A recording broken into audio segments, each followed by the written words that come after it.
قال الله تعالى وتبارك في القرآن المجيد والفرقان الحميد. بسم الله الرحمن الرحيم. يا أيها الذين آمنوا ادخلوا في السلم كافة ولا تتبعوا خطوات الشيطان إنه لكم عدو مبين. صدق الله مولانا العظيم وصدق رسوله النبي الكريم الرؤوف الرحيم. اللهم نور قلوبنا بالقرآن وزين أخلاقنا بالقرآن وادخلنا الجنة بالقرآن ونجنا من النار بالقرآن. قال الله تعالى وتبارك في شأن حبيبه مخبرا وعابرا إن الله وملائكته يصلون على النبي يا أيها الذين آمنوا صلوا عليه وسلموا تسليما. السلام وعلى آلك وأصحابك يا محبوب ربك. السلام وعلى آلك وأصحابك يا رحمة الله. تمام حمد و ثنا، تعریف و توصیف اللہ جل مجدہ الکریم کی ذات پاک کے لیے جو خالق کائنات بھی ہے اور مالک شش جہاد بھی. اللہ جل وعلا کی حمد و ثنا کے بعد حضور نبی اکرم شفیع امم رسول محتشم نبی مکرم اللہ کے پیارے امت کے سہارے رب کے محبوب دانائے غیوب مالک رقاب امم فخر عرب و عجم والی کون و مقام سیاہ لا مقام سید انس و جاں سرور لالا رخاں نیر تاباں سب نشین مہوشاں مادی خوباں شہنشاہ حسینہ تتمہ دوراں سب قیل زہرہ جمالاں جلوائے صبح ازل نور ذات لم یزل باعث تکوین عالم فخر آدم و بنی آدم نیر اضحا راستار ما اوہا شاہد ما طغا صالب علم نشرہ معصوم آمنہ احمد مجتبی حضرت محمد مصطفیٰ صلی اللہ علیہ وسلم کے حضور ناز میں اپنی عقیدتوں ارادتوں اور محبتوں کا خراج پیش کرنے کے بعد واجب الاحترام ذوی الاحتشام برادران اسلام السلام علیکم ورحمۃ اللہ وبرکاتہ. سورۃ البقرہ سے آیت نمبر 208 آپ کے سامنے تلاوت کرنے کا شرف حاصل کیا. اسی کے ضمن و ذیل میں کچھ باتیں آج کی اس نشست میں آپ کے گوش گزار کروں گا. اللہ تعالیٰ میری زبان پہ کلمت الحق جاری فرمائے. ارشاد فرمایا یا ایھا الذین آمنوا ادخلوا فی السلم کافۃ، اے ایمان والو اسلام میں پورے پورے داخل ہو جاؤ. ولا تتبعوا خطوات الشیطان، اور شیطان کے قدموں کی پیروی نہ کرو. انہ لکم عدو مبین، بے شک وہ تمہارا کھلا دشمن ہے. اہل ایمان کو اسلام میں داخل ہونے کی دعوت دی جا رہی ہے. یہ بظاہر حصول حاصل دکھائی دے رہا ہے. جو چیز پہلے ہی موجود ہو اس کا مطالبہ حصول حاصل کہلاتا ہے. جو لوگ اس حال کے اندر بیٹھے ہیں ان کو یہ کہا جائے کہ جو حال کے اندر ہیں وہ حال کے اندر آ جائیں تو یہ حصول حاصل ہو. جو لوگ باہر ہیں انہیں تو کہا جا سکتا ہے جو باہر ہے وہ اندر آ جائیں. جو پہلے ہی اندر ہیں ان کو یہ کہا جائے کہ آپ اندر آ جائیں تو پہلے ہی اندر موجود ہیں. تو یہ ہے حصول حاصل. اور حصول حاصل محال ہے. جو چیز پہلے ہی حاصل ہو اس کے حصول کا مطالبہ محال ہوا کرتا ہے. یہاں بظاہر باطل نظر میں حصول حاصل دکھائی دے رہا ہے. ایک اور دوسرے مقام پہ بھی فرمایا یا ایھا الذین آمنوا آمنوا باللہ ورسولہ، اے ایمان والو اللہ اور اس کے رسول پر ایمان لاؤ. تو یہاں بھی یا ایھا الذین آمنوا، اے ایمان والو ادخلوا فی السلم، اسلام میں داخل ہو جاؤ. تو اہل ایمان کو یہ کیوں کہا گیا ہے؟ امام رازی نے دیگر مفسرین نے اس پر گفتگو فرمائی اور 4-5 اقوال نقل فرمائے. ایک تو یہاں سے اہل تورات، اہل زبور اور اہل انجیل ہوا ہے. زبور، انجیل اور تورات پر ایمان لانے والوں اب مصطفیٰ کریم قرآن لے کر آئے ہیں، اب اسلام کے دامن میں آ جائیں۔ ایک تو یہ ہے، اگر یہ اس کا مفہوم بیان کیا جائے تو اصول حاصل کا جو اعتراض پڑتا ہے وہ ختم ہو جاتا ہے۔ اجمال و تفصیل کا علاقہ بھی بات سے بیان کیا، اے مجمل ایمان لانے والوں کو مفصل ایمان لیا، اے دعوی ایمان رکھنے والوں سر سے لے کر پاؤں تک اسلام میں آ جاؤ۔ اور اگر ہم اس کا شان نزول سمجھ لیں جو ابن جریر نے اور دیگر معتبر مفسرین نے بیان کیا ہے تو اس کا شان نزول سمجھتے ہی بات سمجھ میں آ جائے گی، اور یہ جو اعتراض ہے اس کا خود بخود دفیع ہو جائے گا۔ اس کے شان نزول کے بارے میں جمہور مفسرین نے جو رائے بیان کی ہے وہ یہ ہے کہ اللہ کے محبوب علیہ السلام جب مکے سے ہجرت فرما کے مدینہ تشریف لائے تو حضور کے چہرے کی چمک سے مدینہ کی گلیاں چمکنے لگی، اور شارح میں لکھا، ابن ماجہ شریف کی یہ روایت ہے جو میں نے آپ کے سامنے پڑھی، تو شارح میں لکھا ہے کہ وہ نور فقط مانوی نور نہیں تھا بلکہ حسی نور تھا۔ مانوی نور جس کو عقل نور قرار دے، علم نور ہے، ہدایت نور ہے، سچائی نور ہے، عدل و انصاف نور ہے، قرآن نور ہے، اسلام نور ہے، یہ وہ چیزیں ہیں جس کو عقل انسانی نور قرار دیتی ہے، اس کو کہتے ہیں مانوی نور، نور معنی۔ اور نور حسی وہ ہوتا ہے جس کے ذات قوت واصلہ سے آنکھ دیکھے، یہ جو چمکتا ہوا دیواروں کے اوپر نور کی کرنیں پڑ رہی ہیں، یہ لائٹ جو ہے اس کو کہتے ہیں حسی۔ حضور مدینے میں آئے تو مدینے میں نور آ گیا، تو اس نور سے مراد کیا مانوی نور تھا؟ شارح لکھتے ہیں ہاں مانوی تو مراد تھا ہی، لیکن لوگوں نے اپنی آنکھوں سے مدینے کی کچی دیواروں کو چمکتے ہوئے دیکھا تھا۔ اور ام المومنین حضرت عائشہ صدیقہ رضی اللہ تعالیٰ عنہا کا وہ قول ہمارے سامنے اس بات کی دلیل ہے، فرماتی ہے میں سوئی گھما بیٹھی اور حضور کے گھر میں جو دیا ہے اس میں جلانے کے لیے تیل نہیں ہے، تو میں پریشان تھی کہ حضور تشریف لے آئے۔ تو جب حضور تشریف لے آئے تو پھر آقا کریم مسکرائے، پھر ہوا کیا فتبین الابرۃ بشعاع نور وجہہ، تو حضور کے چہرے کی چمک سے میری گمی ہوئی سوئی بچ گئی، ایسی روشنی ہوئی، ایسے اجالے ہوئے۔ تو جب حضور مدینہ شریف تشریف لائے تو مدینے کی گلیاں حضور کے انوار سے چمکنے لگیں، اور شاعر نے لکھا کہ یہ نور عشق تھا، لوگوں نے اپنی آنکھوں سے حضور کے چہرے کا عکس دیواروں پہ پڑھتے ہوئے دیکھا۔ اب آنے والا بڑے تم تراک سے، شان و شوکت سے، پروٹوکول سے، اعزاز و تکریم سے آیا تھا، تو آنے کی دہائی مچی تھی، کہیں طالع البدر علینا کی صدائیں، کہیں معصوم ننھی بچیاں تھی تب بجاتی تھی، رسول پاک کی جانب اشارے کر کے گاتی تھی، اور کہتی کیا تھی ہم ہیں بچیاں نجار کے آدھی گھرانے کی، چھوٹے گھر کی نہیں ہیں بڑے گھر کی ہیں، نبی کے آنے کی خوشیاں منانے والے بڑے لوگ ہوتے ہیں۔ وہ کہتی ہیں ہم ہیں بچیاں نجار کے عالی گھرانے کی، اور کیوں عید گاہ میں آج خوشی ہے آمنہ کے لال کے تشریف لانے۔ کتاب الہجرہ، مسلم شریف، دیگر آپ جگہوں پہ دیکھ سکتے ہیں کہ حضور کے آنے کا منظر کیا تھا اور کیسا ماحول تھا، کیسے چہروں پہ خوشیاں تھیں، اور صحابہ کس انداز کے ساتھ ینادون یا محمد یا رسول اللہ، کس انداز سے یہ نعرے لگا رہے تھے، طالع البدر علینا کی صدائیں کیسی تھی۔ اور جب حضور علیہ السلام بیدار کی کالی پہاڑیوں کی اوٹ سے نکلے تو یوں لگا جس طرح کالے سیاہ بادلوں سے چاند چڑھایا ہے۔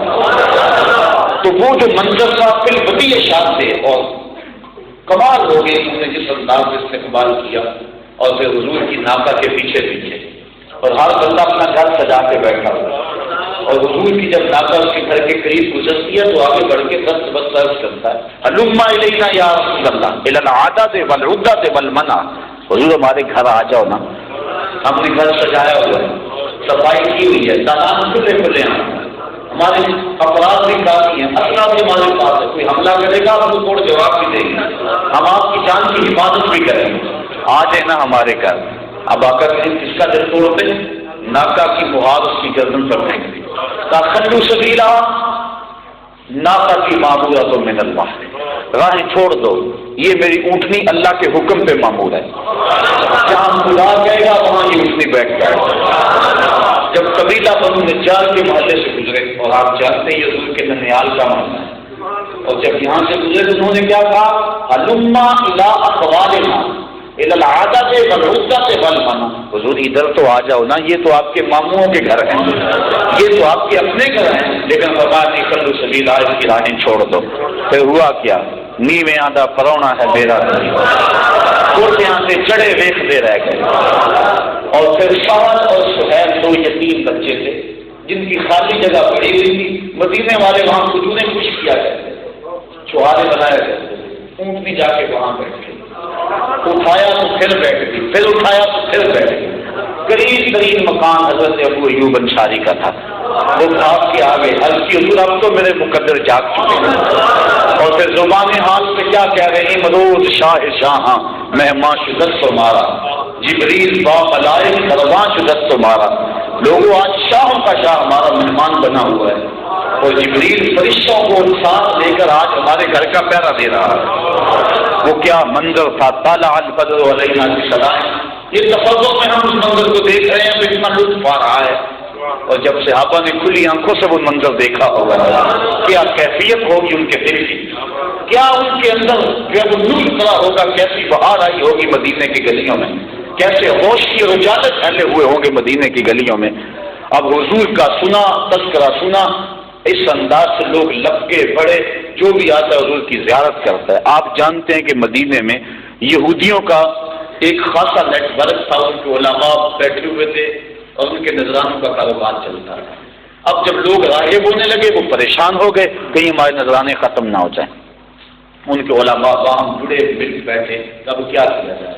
عبداللہ ابن سلام پڑھے لکھے شخص تھے یہودیوں میں سے، اور بات کرنے کا ڈھب اور سلیقہ بڑا تھا انہیں۔ کہا عبداللہ ابن سلام تم جاؤ اور جا کے اس شخص سے بات کرو، سوال کرو، اعتراض کرو، اگر جواب معقول ملے تو پھر ہم ماننے کے لیے سوچیں گے، ورنہ ڈٹ کے کہیں گے وہ تو ہمارے سوالوں کا جواب نہیں دے سکتا۔ عبداللہ ابن سلام گھر سے نکلے، علماء یہود کے ہاتھ اٹھ گئے، لیکن تقدیر مسکرا کے کچھ اور ہی کہہ رہی۔ سودا لینے کے لیے بازار گئے، ہاتھ اس کے بکے جس کے خریدار گئے۔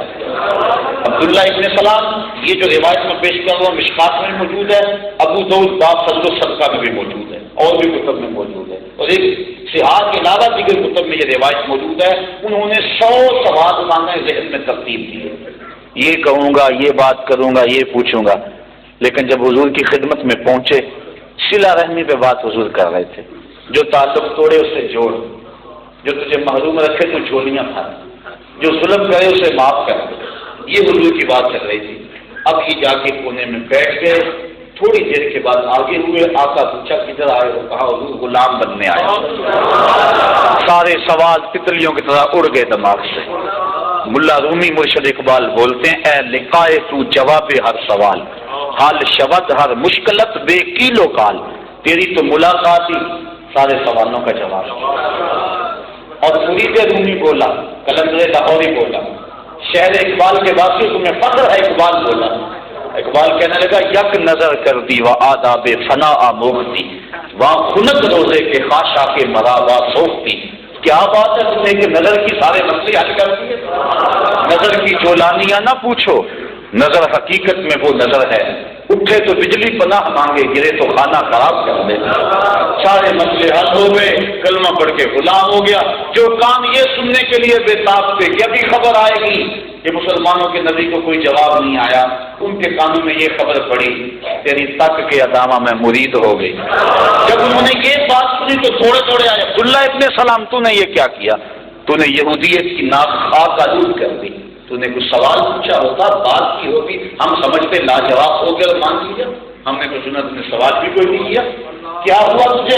تو عبداللہ ابن سلام فرمانے لگے، مجھے بھی نہیں پتا مجھے کیا ہوا۔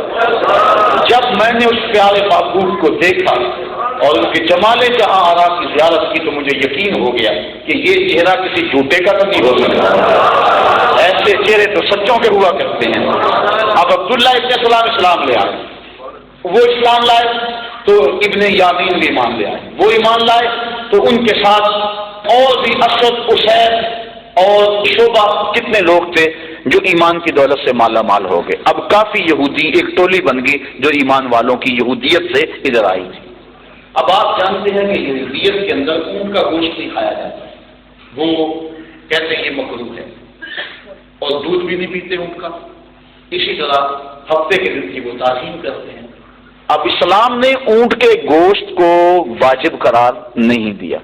طبیعت مانتی ہے، مزاج میں آتا ہے تو کھا لو. جو اباحت جن چیزوں میں ہوتی ہے وہاں پابندی نہیں ہوتی. سبزیاں ہیں، پھل ہیں، کتنے ہیں جو ہم نہیں کھاتے. ایک گھر میں ایک باپ کے بیٹے ایک ماں کی گود میں پلے ہوئے طبیعتوں میں اختلاف ہے. شام کو بعض اوقات کھانا پکانے میں مسئلہ بن جاتا ہے، کیا پکائیں، یہ پکائیں تو یہ نہیں کھاتا، یہ پکائیں تو یہ نہیں کھاتا. اب نام تو کھائے شریعت قدرم نہیں لگاتی کہ تم ضرور کھاؤ، واجب نہیں ہے، جائز ہے. اونٹ کا گوشت اگر کوئی نہیں کھاتا، ہم میں سے کئی لوگ ہیں جنہوں نے چیک کر کے دیکھا ہوگا، اسلام پابند نہیں کرتا. اونٹ کا دودھ اگر کوئی نہیں پیتا تو کوئی بات نہیں، اسلام پابند نہیں کرتا. لیکن عبداللہ ابن سلام نے اس ذہن سے اونٹ کے گوشت کو قصداً ترک کیا کہ چونکہ اسلام میں واجب نہیں اور جس دین کو ہم چھوڑ کے آئے ہیں اس دین میں اس کا گوشت کھانا، دودھ پینا مکروہ تھا، لہذا ہم نے ضرور کھانا ہے. اس لیے انہوں نے اس نیت سے اونٹ کا گوشت کھانا ترک کیا. بلکہ ایک روایت میں ہے کہ انہوں نے حضور سے عرض بھی کی، حضور ہم دو شریعتوں پر عمل کرنے کی طاقت رکھتے ہیں، ہم دین مصطفیٰ پہ بھی عمل کریں، دین موسیٰ پہ بھی عمل کریں، ہم طاقت رکھتے ہیں. جب انہوں نے یہ عمل کیا اس خیال سے کہ یہودیت کی وہ ریت اور رسم جو میں مدتوں سے ادا کرتا آیا ہوں اور بچپن سے کبھی نہیں کھایا، اب ضرور کھانا میں نے، تو اللہ تعالیٰ نے یہ آیت کریمہ نازل فرمائی جو میں نے آپ کے سامنے تلاوت کی. یا ایھا الذین آمنوا ادخلوا فی السلم کافہ، اے ایمان والو اگر اسلام لائے ہو تو پھر پورے پورے آؤ. اس چمن میں پیروے بلبل ہو یا تلبیز گل. حضرت اقبال کہتے ہیں اس چمن میں پیروے بلبل ہو یا تلبیز گل، یا سراپا نالا بن جا یا نوا پیدا نہ کر.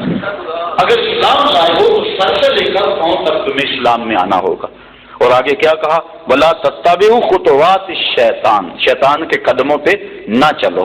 جو تمہیں کہتا ہے دونوں راستے ٹھیک ہے، حضرت عمر فاروق رضی اللہ تعالیٰ عنہ کو تورات پڑھنے سے منع کر دیا، کتاب تو وہ بھی اللہ کی، لیکن کہا کہ اس نرغے میں نہ آنا، اس چال میں نہ آنا.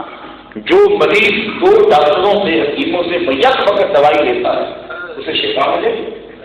صبح ڈاکٹر کی دوا لے لیتا ہے، دوپہر کو حکیم کی پڑیا کھا لیتا ہے، اور شام کے بعد میں کسی سنیاسی کی دوا کھاتا ہے، اس کا مزاج ٹھیک ہوگا. اور ڈاکٹر کو پتا چلے کہ یہ ایک ٹائم میری خوراک کھاتا ہے، دوسرے دو ٹائم دوسرے ڈاکٹروں کی کھاتا ہے، تو وہ غیرت مند ڈاکٹر گوارا کرے گا، کہے گا میاں ان سے ہی لے.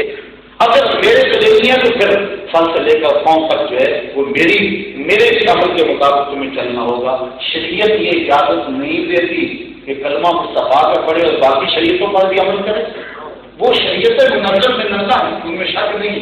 لیکن جب تم نے اسلام قبول کر دیا اور اسلام صاحب کا جملہ ادیان کا ناسخ ہے، لہذا غیرت ہے اسلام کی کہ جب تم میرے ہو گئے ہو اب کسی سمت تم نے نظر اٹھا کے نہیں دیکھنی. تمہارے گھر میں کمی ہے کہ کسی اور طرف جاؤ. آقا جی میں تیرا ہو کے خیر منگا دل مریت کتا کیوں اخواما ایٹے بختا وردہ.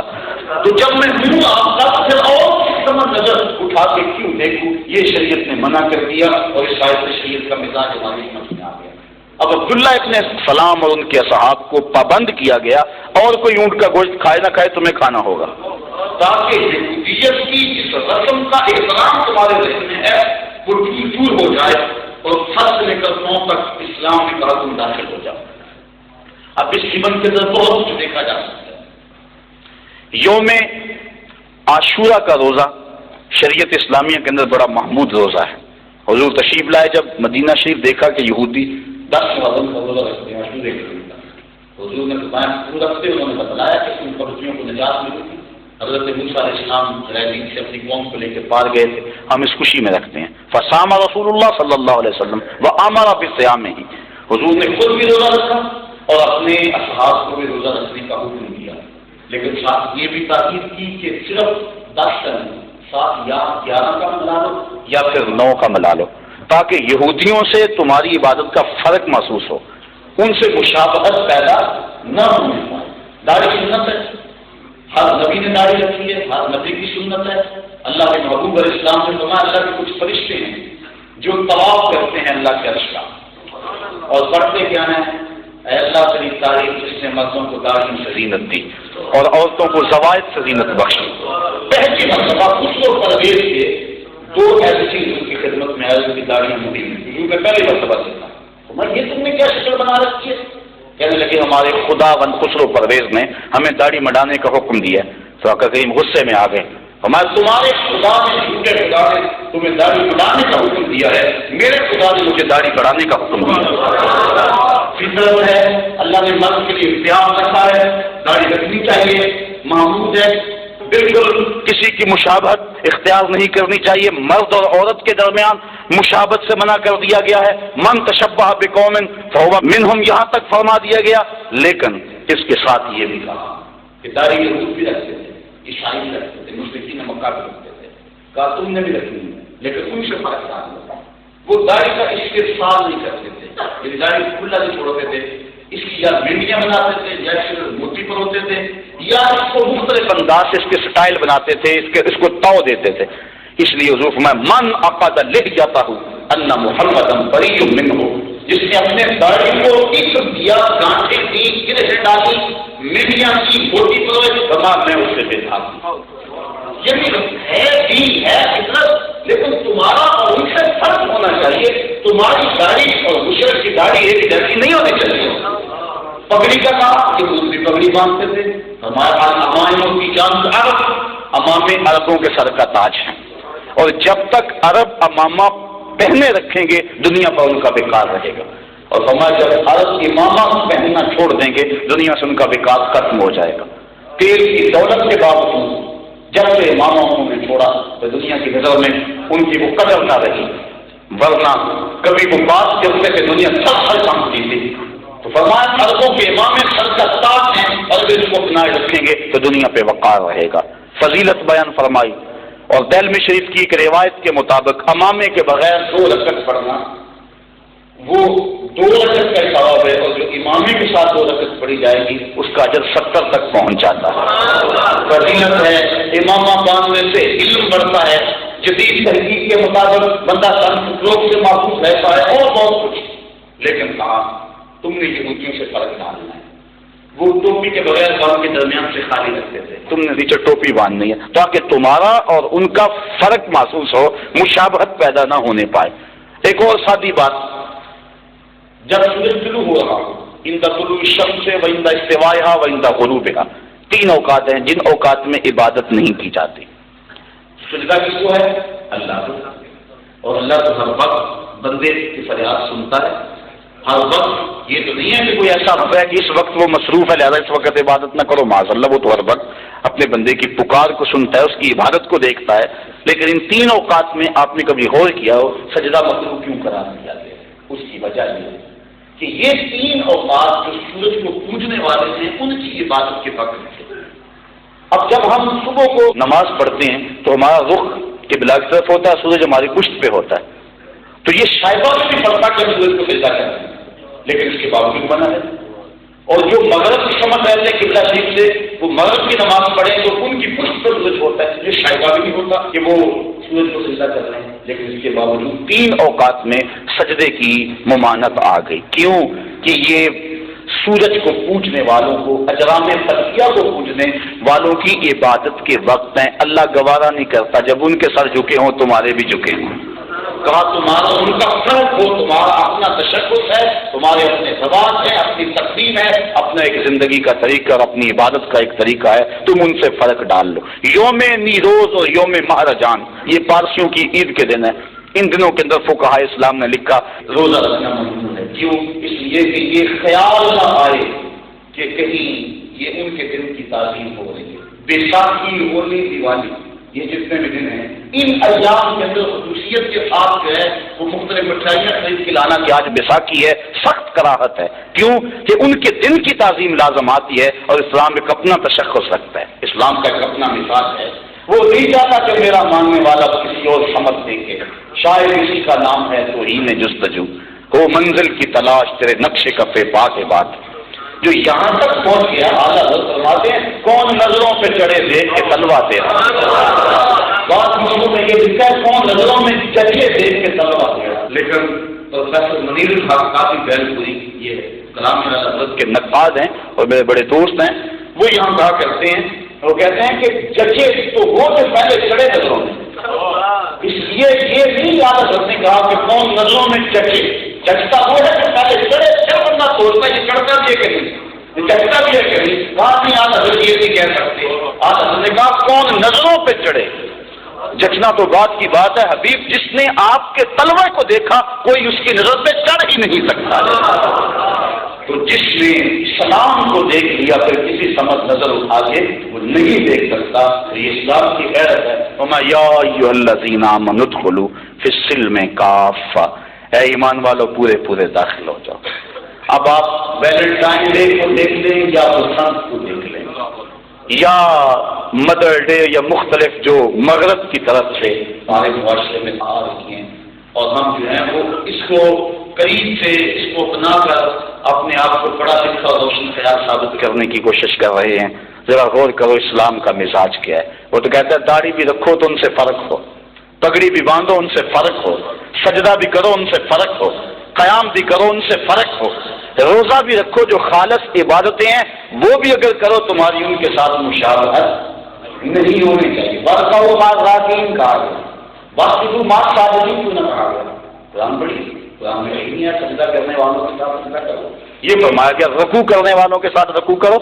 تو علماء نے اس کی تفسیر میں لکھا اس لیے کہ چونکہ وہ جو یہود تھے ان کی نماز میں رکوع نہیں تھا، اس لیے کہا تم رکوع کرنے والوں کے ساتھ رکوع کرو، سجدہ کرنے والوں کے ساتھ سجدہ کرو، یہ نہیں کہا تاکہ تمہارا ان کا فرق ہو۔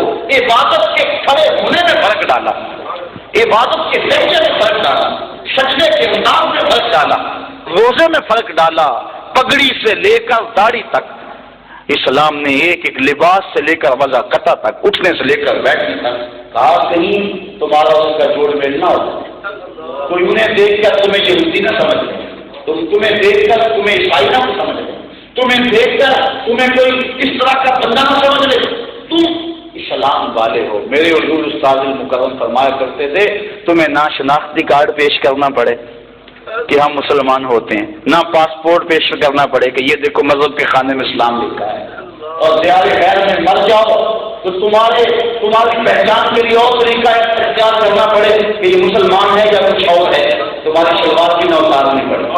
آپ فرمایا کرتے تھے کہ تمہاری شکل صورت وضع قطع اٹھنا بیٹھنا چلنا پھرنا ایسا ہو تم دور سے آ رہے ہو لوگ کہیں محمد عربی کا غلام آ رہا ہے۔ یا ایھا الذین آمنوا ادخلوا فی السلم، یہ قصہ قرآن ہے۔ اسلام والو اگر آئے ہو تو پھر پورے پورے آدھا سیکھ کر آدھا بٹے، یہ نہیں ہے۔ کہتے جی دنیا بھی تو رکھنی ہے، مومن کی تو دنیا بھی دین ہوتا ہے۔ التاجر الصدوق مع الانبیاء یوم القیامہ، سچا تاجر قیامت کے دن نبیوں کے ساتھ اٹھایا جائے۔ القاسد حبیب اللہ، مزدوری کر کر کے ہاتھوں میں چنڈیاں پڑ گئی، چھالے پڑ گئے ہاتھوں میں، تو یہ دنیا داری نہیں ہے۔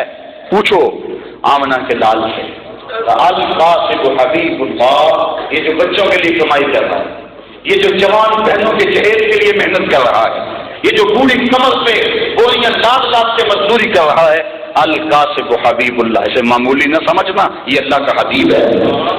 تو مومن کی تو کوئی شے دنیا ہوتی ہے، اس کا ہر شے دین ہوتا ہے، بلکہ فرمایا جو تم لقمہ کما کے حلال بیوی کے منہ میں رکھتے ہو اللہ وہ بھی صدقہ لکھتا ہے، اپنے اہل و عیال پر خرچ کرنا صدقہ کہلاتا ہے۔ تو پھر مومن تو چلتا پھرتا اٹھتا بیٹھتا دین ہوتا ہے، وہ کیوں کہے کہ یہ دنیا بھی تو رکھنی ہے؟ وہ تو دیکھتا ہے دین کی نظر سے، وہ تو دیکھتا ہے شریعت کی نگاہ سے، شریعت جہاں روک کے رک جائے، جہاں کہتے چلو وہاں چلتا ہے، وہ تو اپنی مرضی نہیں کرتا، وہ تو من مرضی کا مالک نہیں ہوتا، وہ آدھا تیسرا اور آدھا بٹیر نہیں ہوتا۔ یہاں دین اور یہاں برادری کی رسم، یہاں دین اور یہاں خاندانی رسم، یہ دین کی بات ہوگی، یہ علاقائی رسم ہوگی، یہ دین کی بات ہوگی اور یہ مشرقی رسم ہو گئی۔ نہیں، وہ تو اٹھتا ہے بیٹھتا ہے چلتا ہے پھرتا ہے سوتا ہے جاگتا ہے۔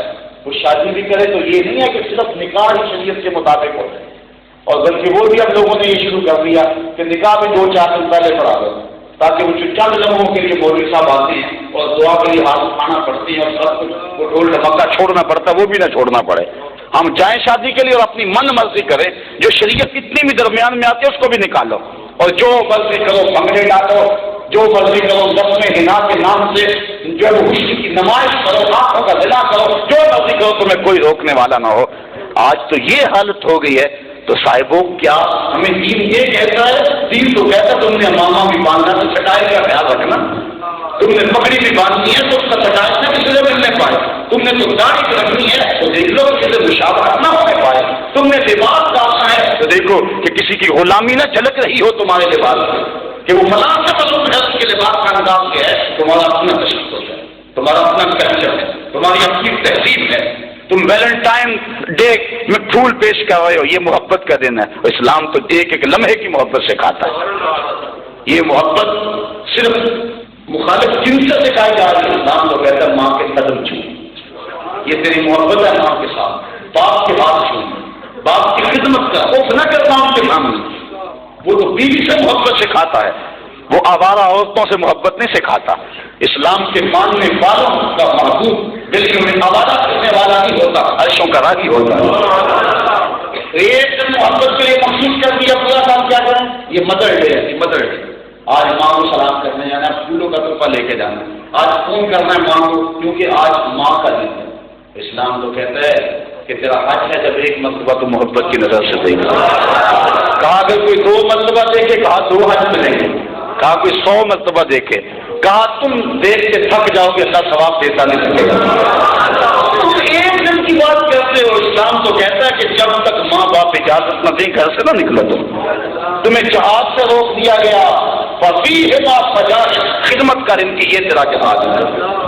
سال بعد ایک دن ماں انتظار کر رہی ہے، اولڈ پیپل ہوم کے اندر ماں منتظر ہے، آج میرا بیٹا سال بعد تکتی رہی ہے ماں، کتنی بدقسمت ماں ہے وہ جو سال بعد بیٹے کی راہیں تکتی ہیں، اور کتنی خوش قسمت ماں ہے، بیٹا جب کام سے آتا ہے ماں کے قدم چومتا ہے، جب صبح جاتا ہے کہتا ہے کام پہ چلا جاؤں، ماں کہتی ہے صاحب بسم اللہ بیٹا جاؤ، اللہ آپ کی خیر رکھے۔